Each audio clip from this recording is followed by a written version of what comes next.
The Diddy trial and the Diddy saga is over. Like the Gene Deal story ain't bigger as the Diddy trial or the Diddy story.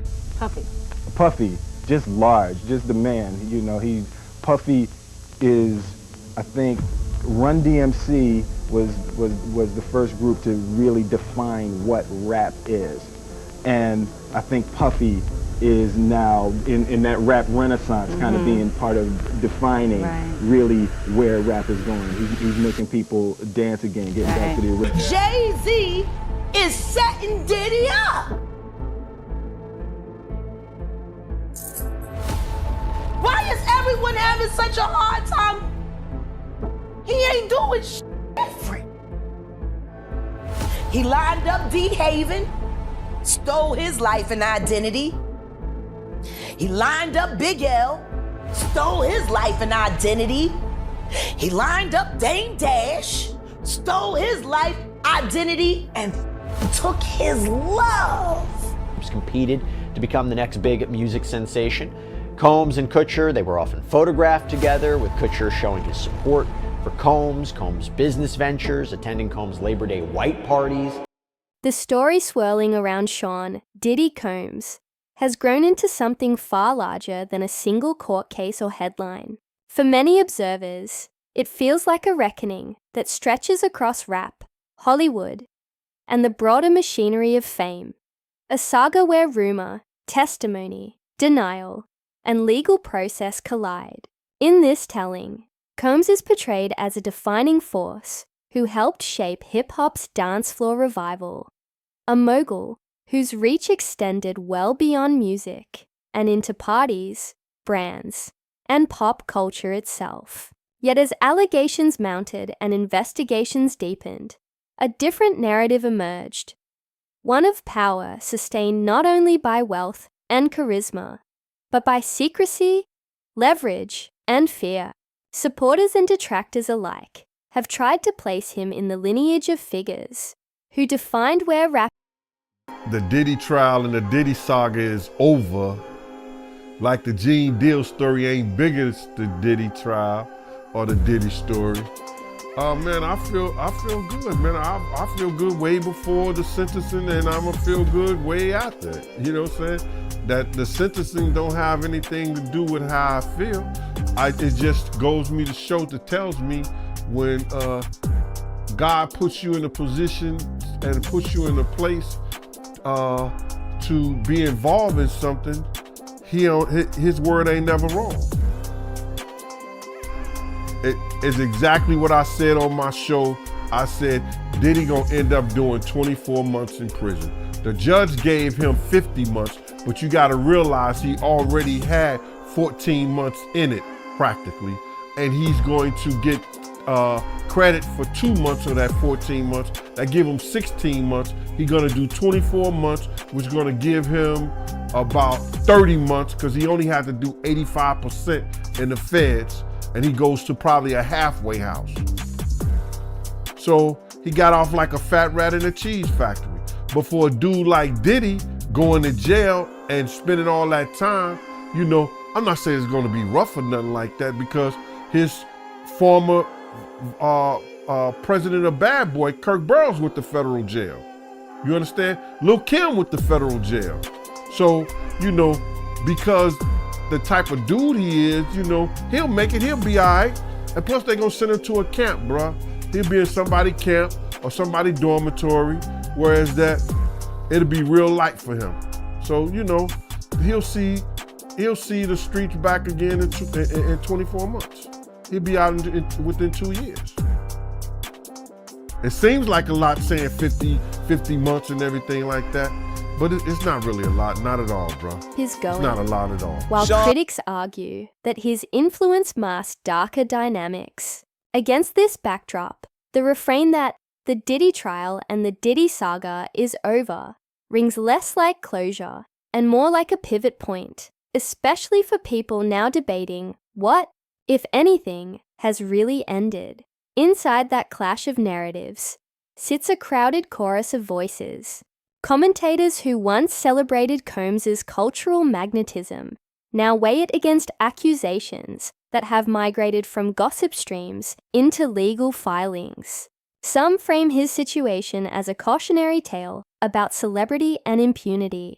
Others insist that only courts, not podcasts, timelines, or rumor mills, can settle truth from sensationalism. There are predictions about sentences and time served.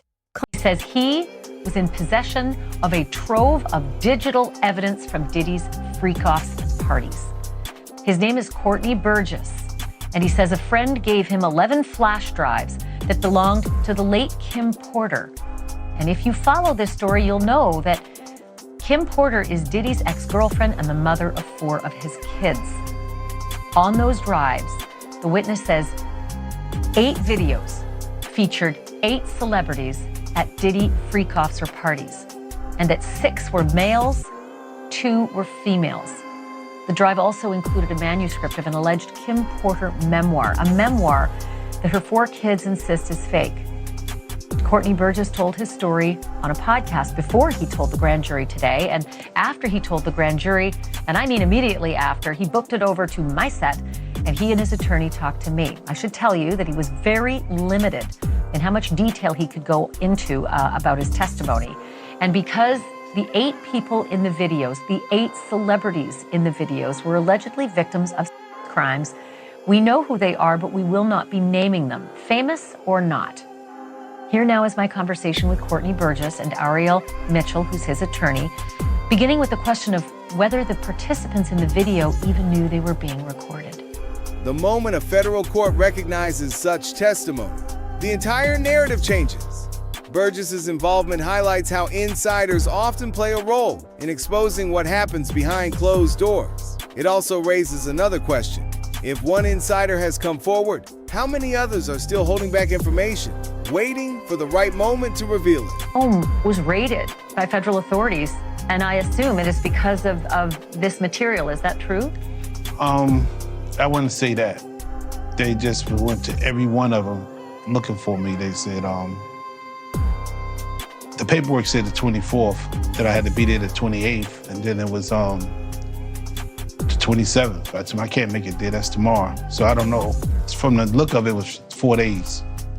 And I want to be specific. Ariel? When we talk about a raid, we're talking about when a subpoena is served for documents, a search warrant or an arrest warrant. In this situation, Mr. Burgess was not in any way, shape, or form had a search warrant or an arrest warrant issued for him. It was just them serving a subpoena. So when the federal government needs to serve a subpoena, they use the Marshal Service to come to all of your residences if you have more than one residence. So in this situation, they sent marshals to all of Mr. Burgess's residences, and that was somehow construed or understood or turned into a raid, but he did not face a raid. It was just to serve him a subpoena. Ariel, do you believe that the subpoenas were issued and executed based on the federal authorities' knowledge that these flash drives existed and had this kind of compromising material?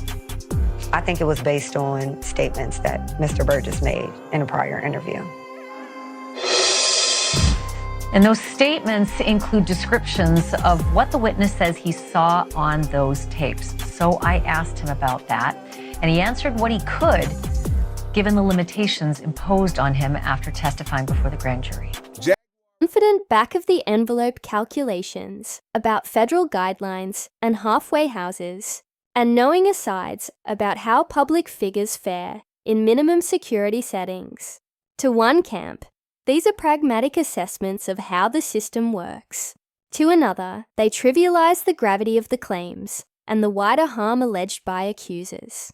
Through it all, the most sober reality remains.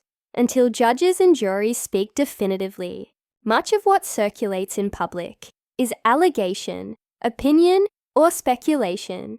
No matter how forcefully stated, central to the recent turn in the story is the account of Courtney Burgess, a figure whose name What are your thoughts on Obama allegedly attending freak-off parties? Well, I know he was there. I seen him on the tape. And his wife went with him. They all hang out together. Yeah.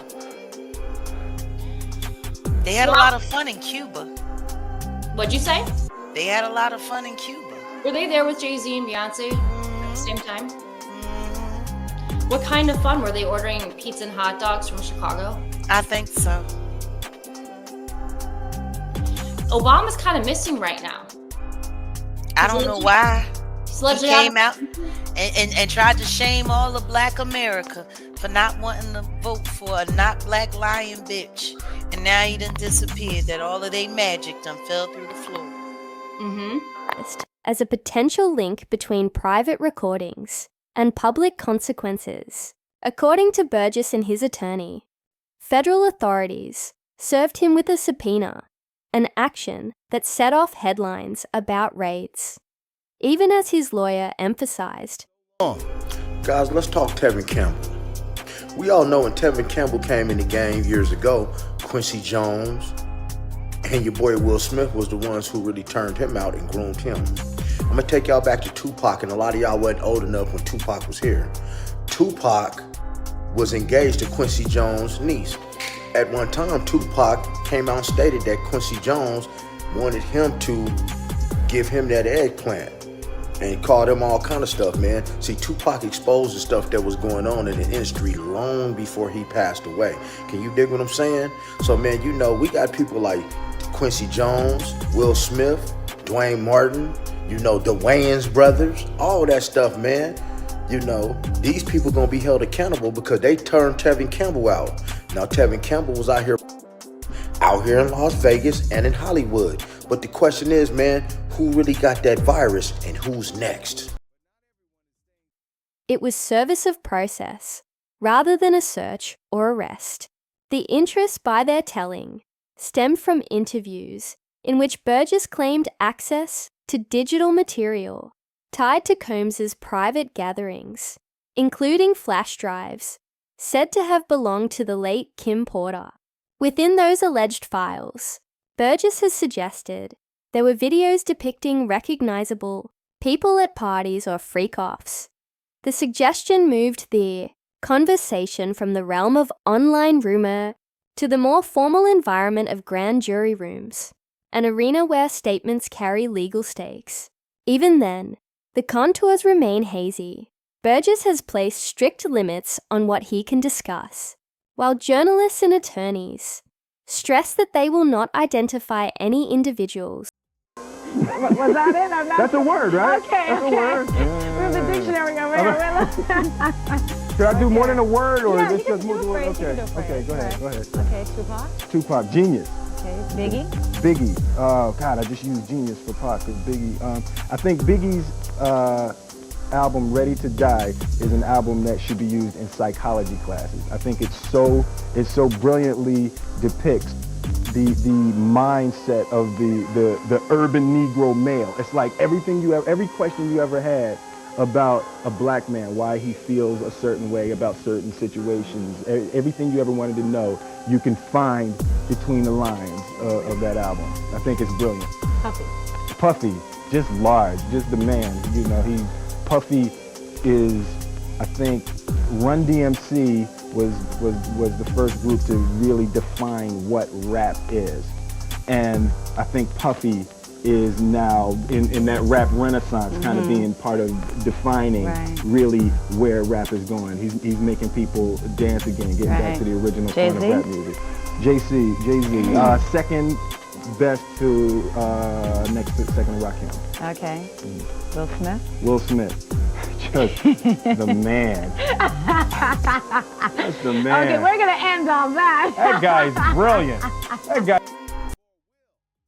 Purported to be depicted, especially where the people are cast as possible victims. The effect is paradoxical, more official attention, but also more ambiguity. Layered atop those claims are broader accusations about recording, consent, and control. Well, JayZ just got named in the Diddy lawsuits. We've been saying it for a long time. And this is just the start. There's a lot more coming.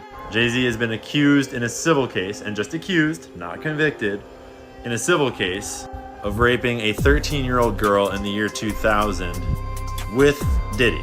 This is a suit filed by Tony Busby, this dude out of Texas. And I just want to clarify what's happening in the music industry here is that this allegedly happened after she was driven to a party after the MTV Video Music Awards. Because what is coming out is that this is mainstream culture being done by most of the biggest names at the after parties of the award shows. This is like, the reason why this is crazy is because everyone knew, because it was an open secret, because it was happening in the middle of the mainstream culture. This lawsuit is from victims that are being represented by Tony Busby. He's the one that came out saying that he's representing 120 clients. He's the one that had the whole press conference that said many powerful people will be exposed. And I just want to clarify that this is boys and girls. In the first 6 complaints, it was on behalf of 2 Jane Does and 4 John Does. We've got complaints from people that were as young as 10 years old at the time. And Tony Busby is not just some random lawyer. This dude has a long, powerful career. He was on the cover of the New York Magazine in 2010 for his litigation against BP following the Deepwater Horizon oil spill. He's represented celebrity cases, rapper, all kinds of stuff. He's also got a whole bunch of other stuff going on in his life. He's got a big reputation, and he's not trying to ruin that reputation. But these are just allegations, obviously, and we don't know yet. JayZ put out a letter basically being like, that I'm innocent. And he actually said, I implore you to file a criminal complaint, not a civil one. Okay, JayZ, let's go for a criminal complaint. Let's send this to jail. My guess is that just like with Diddy, what starts as a civil case will probably also become a criminal case. But I just want to read the last paragraph out of JayZ's letter here. Quote, you have made a terrible error in judgment thinking that all celebrities are the same. I'm not from your world. I'm a young man who made it out of the project of Brooklyn. We don't play these types of games. We have very strict codes of honors. We protect children. You seem to exploit people for personal gain. Only your network of conspiracy theorists, fake physics, will believe the idiotic claims you have levied against me that, if not for the seriousness surrounding harm to kids, would be laughable. I look forward to showing you just how different I am. Okay, Sean, let's see just how different you are. In most cases, I would be, waiting for judgment and trying to see what comes out in court. And like, we will see what comes out in court. But the whole industry has been talking about JayZ for a long time. The whole industry was talking about Diddy for a long time. This is not a secret, and we all know what's coming. And Diddy's protection obviously ran out, and maybe JayZ thinks that his protection is still good, but I got news for you, Jay. It's a whole new world, and the people are ready for change. And we are done with this corrupt, disgusting, blackmail culture. So, it looks like JayZ's got 99 problems, and little boys and little girls are about to be all 99 of them. So, peace. Commentator Jaguar Wright, whose pronouncements often sit at the explosive edge of music industry rumor, has asserted that high-profile names from music and film were not merely present around Combs, but implicated, in ways unspecified, in the existence or creation of compromising footage. She frames the tapes as insurance, a mechanism to ensure loyalty by capturing the unspeakable and holding it in reserve. Her assertions, like so many in this orbit, are fiercely contested and have not been tested in court, yet they resonate with the public primed by decades of stories about power wielded behind velvet ropes. If true, they would describe a system where influence flows less through contracts than through secrets, where reputation. Because JayZ and Puff was given an assignment, and that was to destroy East Coast rap. And what I mean by that, and I know people gonna like, yo, Gene is out of his mind and everything like that. Check this out, brother, is that New York rappers was getting 80 to 100, 800 to 1.2 million, or some larger than that, and sign with labels back then. And they was getting a lot of money to make albums and records. When they had guys down south that these labels was paying $250,000, $300,000 on record deals, and these guys was bringing back platinum albums and everything like that. So what they had to do was, they had to keep New York rappers down. That's one reason, other than the Irv Gotti that 50 was going through and the poison they was putting in about 50, he had to go elsewhere to California, or with Jay and not with Dre and Eminem to get a deal. They did not want East Coast rappers to get big. They were suppressing all new artists that was coming out of New York. Jay and Diddy was doing that. That's why when I heard your story, because I knew this for a long time, but when I heard Dame Dash that Jay wouldn't sign off on nothing, Jay wouldn't do this and Jay would that, because he couldn't let a Cameron blow up. He couldn't let an East Coast rapper like Beanie Siegel blow up. Because him and Diddy was giving that deal, we gotta keep these East Coast rappers down. Because down south rappers, Cash Money, No Limit, Ludacris now, they was taking little money and bringing back more money and making more money for them. So the record labels, I wouldn't say they was gonna lose off the East Coast rappers, but they couldn't give them peanuts. They couldn't give them $200,000 to do an album, $300,000 to do an album. They couldn't give them that type of money. They had people like Graf getting $800,000 doing an album and never came out. So they was placed to destroy the East Coast rap. And then along came a somebody. They was about to bring East Coast rap back. And there's nothing they could do about it. And this kid was finna put East Coast on the map, just like Big did. And this is after 50. And that was Papa Smoke. Pop Smoke. That was Pop Smoke. Let me just tell you something, man.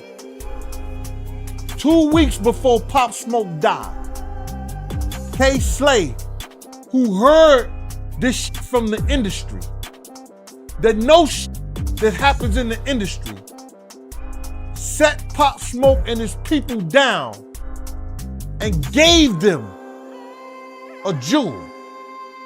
He said, y'all gonna have to protect him with his life. Are safeguarded by silence because exposure threatens careers and families alike.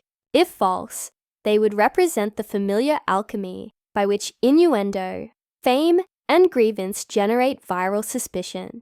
Either way, the idea of leveraged tapes has seeped into the discourse, shaping how audiences process every new denial or filing. Denials, in fact, have become key beats in the timeline.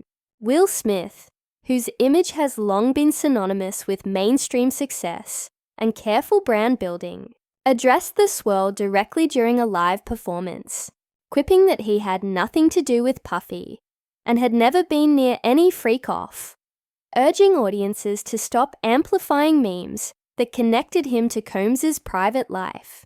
The tone mixed humor with a line-in-the-sand repudiation, a recognition that sometimes the rumor itself is the injury, and that celebrities must now rebut narratives in real time before speculation hardens into received wisdom. In a different register, JayZ mounted a... You know the story from 2001 when a young Ashton Kutcher got stood up on a date and then the next morning that girl had been murdered?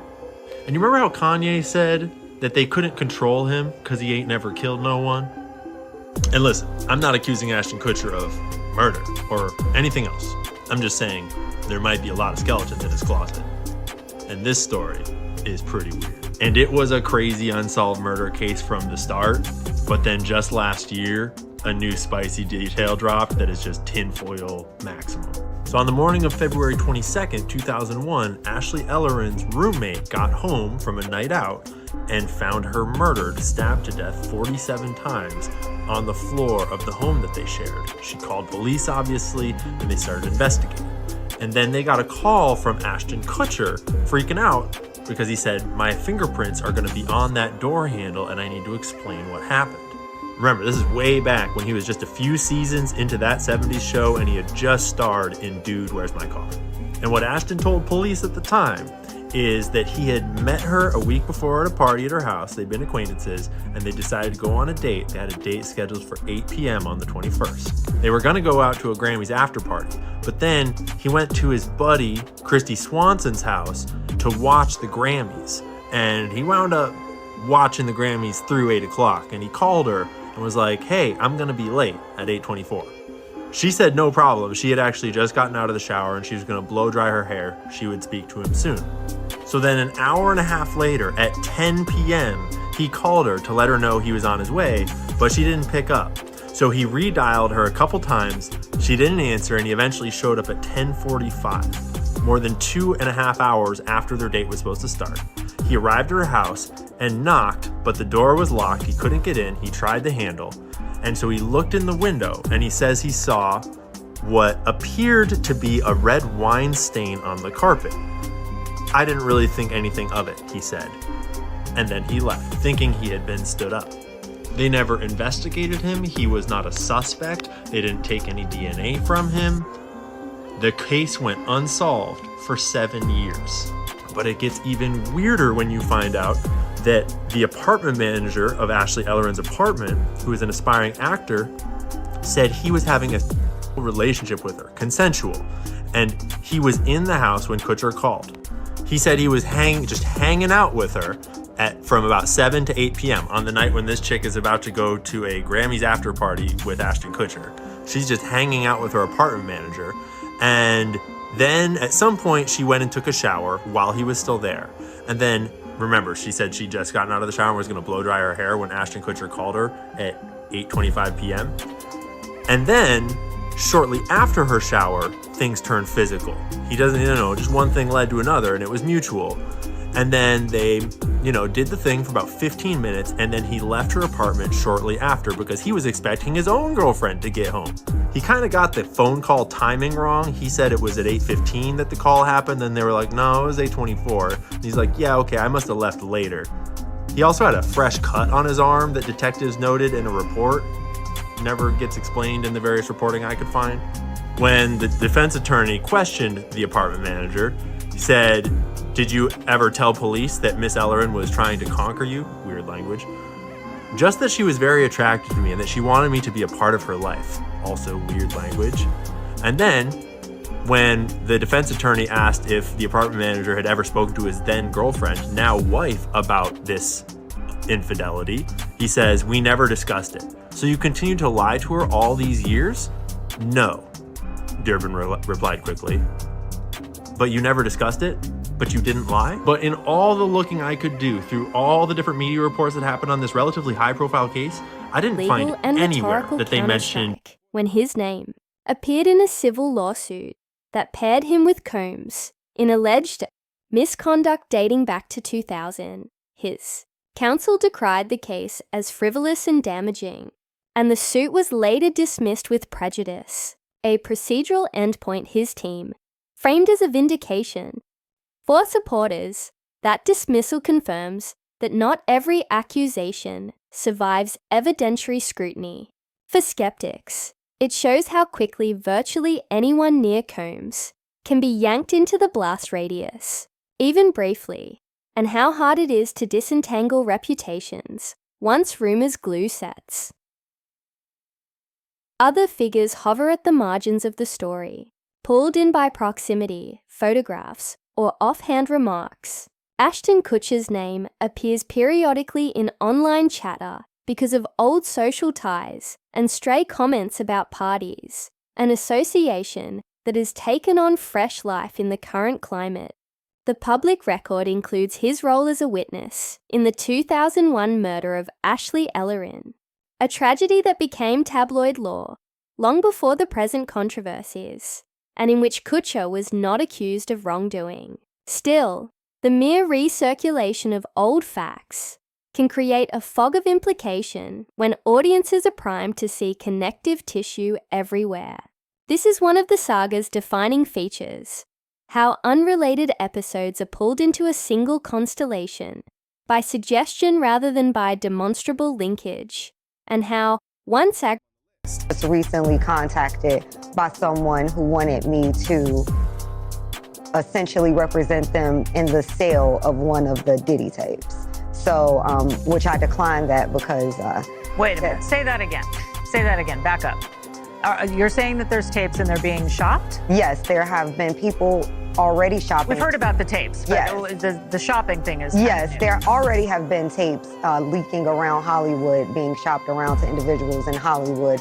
But one particular person contacted me to shop a particular video they were in possession of, and to contact the person who was in the video to see if they were interested in purchasing the video before it became a public knowledge. I've heard this before, so like a catch and kill. Catch and kill, correct. Wow, can you, and I guess you can't reveal the person who is on No, the I tape. can't explain who the person was, but Mr. High profile?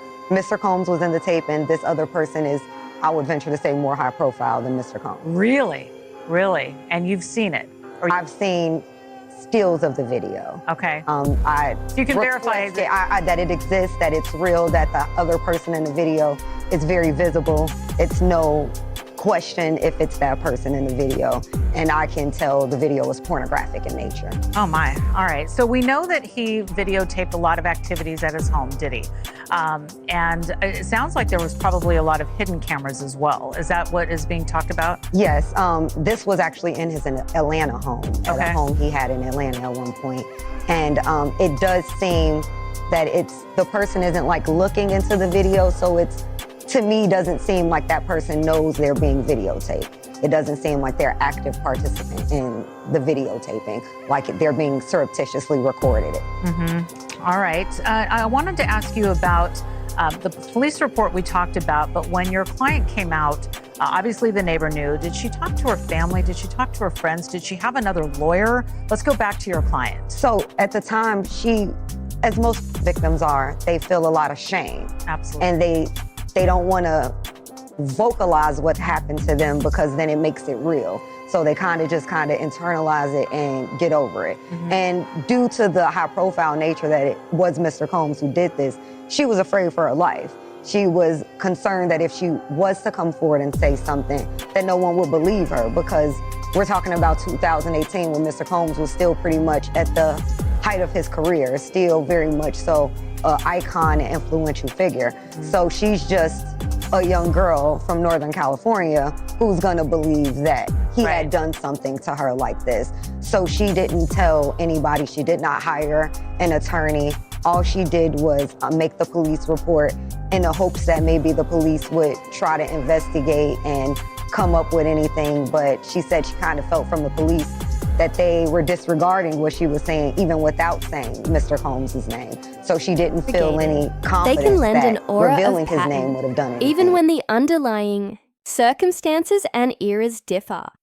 The most combustible element is the notion that some parties were staged with an eye toward posterity, or at least toward power. In this telling, private cameras roll, guests drift in and out of scenes, and someone, somewhere, curates a library of moments that can be weaponized. Rumors of tapes being shopped only heighten the breathless tone, merging tabloid economies with legal peril. Lawyers talk about catch and kill dynamics, familiar from media scandals, where damaging material is acquired not to publish, but to bury, often with leverage attached. Prosecutors, for their part, are depicted as seeking any devices or files that could underpin charges or corroborate witness accounts, while defense teams frame the narrative as a lurid fiction, insisting that any videos show consenting adults and nothing more. The distance between those positions. Uptown Records started with 5 people. Andre Harrell, Albie Shore, Heavy D, and Puffy. And Kim was the longest working employee because she was there from the very beginning. She was Andre's personal assistant. Kim is dead. Heavy D is dead. Andre Harrell is dead. The only two left are Puffy and Al almost died. Isn't that interesting? That is interesting. Heavy D was found dead, face down in the heart attack. Andre Harrell, heart attack. Kim died from pneumonia, but there's the first coroner's report that said that she died. It was ruled a homicide, and they found toxins in her body to prove that she had been poisoned. You know, they have poisons that create heart attack and pneumonia-like symptoms. And then right after that, Al had a meeting, and I was going to meet up with him because we were in Vegas, and then the next thing you know. You want to know what they all had in common, though? The survivors and the late of Uptown Records, they were all writing tell-all books. Andre was writing a book right before he died. Heavy D was working on a book before he died. Kim Porter was working on a book before she died. And Al B. Sure was working on the documentary of his life. And then he goes into a coma. Has Puffy ever been in a coma? Has anything happened to him? He must be the luckiest, because it seems like everybody that worked at Uptown Records from the very beginning is gone. Just him. Is vast.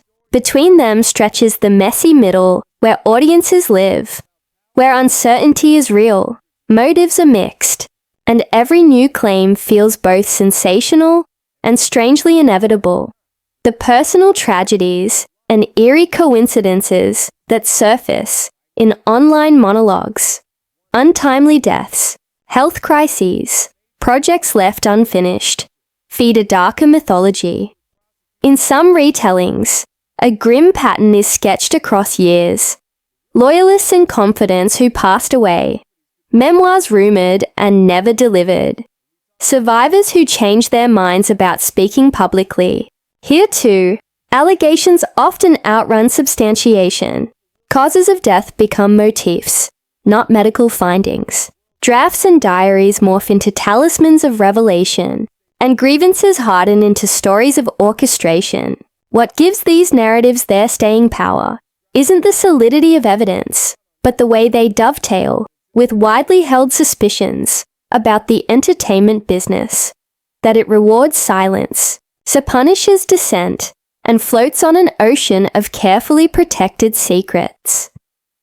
In the music industry subplot, a separate argument simmers that corporate and star power manipulated regional rap ecosystems, favoring sounds that maximize profits at lower advances, while allegedly stifling emerging East Coast voices. In that frame, Combs and JayZ become avatars of a strategic shift that privilege certain scenes over others, not solely for artistry, but for economics. Whether one accepts or rejects that thesis, it adds another layer to the narrative, the sense that behind the artistic rivalries and chart battles lay boardroom calculations about cost, control, and return. Folding those ideas into the present allegations, some commentators argue that the very skills that made moguls, networking, image craft, deal-making, could just as easily serve to contain controversy. Others counter that such claims flatten a complex history into conspiratorial inevitability and overlook the genuine creative and entrepreneurial risk that drove the genre forward. Meanwhile, the legal calendar grinds on. Headlines tout the number of lawsuits, the identity of counsel, the mechanics of subpoenas and grand juries. Defense statements emphasize innocence and overreach. Plaintiffs' lawyers speak of patterns and bravery. prosecutors request records and testimony. Amid the din, it's easy to forget that most concrete outcomes, convictions, acquittals, settlements, dismissals, arrive in courtroom language, not viral clips.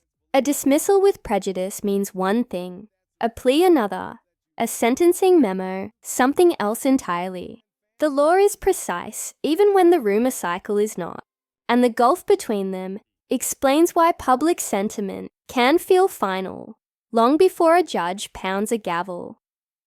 What remains undeniable is how reputations can be singed by proximity.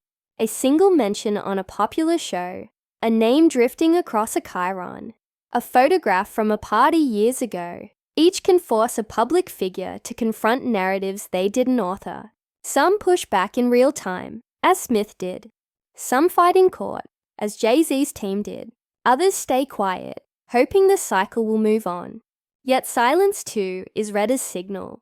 In an era where absence of comment is treated as consent, and where media incentives reward escalation, the safest strategy is often the least satisfying.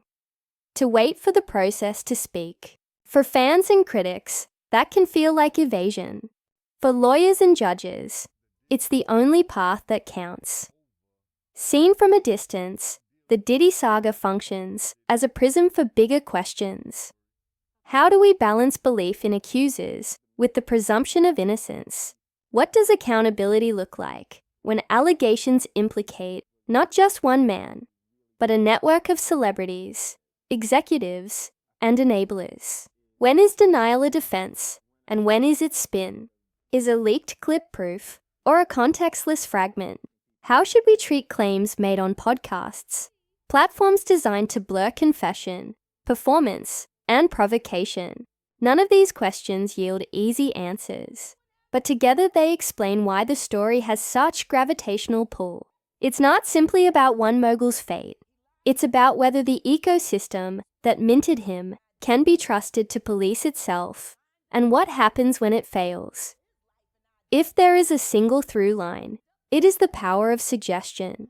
Say, tapes, and minds fill in scenes. Say, leverage, and we imagine whispered threats. Say, subpoena, and we picture raids. Yet each term has a specific meaning that may or may not align with the viral version. Testimony before a grand jury is secret by design. Civil complaints can be dismissed for reasons unrelated to factual truth. A person's presence at a party is not evidence of a crime. In an age of accelerated narrative, those distinctions are often the first casualties. Recovering them is tedious, untelegenic work, but it's the work that separates a story about power from a story powered only by rumor, and so the drama continues. Denials and declarations, filings and forum posts, names invoked, and reputations defended. Combs's legal team insists the worst claims are lies. Commentators like Jaguar Wright promise more revelations. Burgess's limited disclosures hint at evidence that may or may not change the stakes.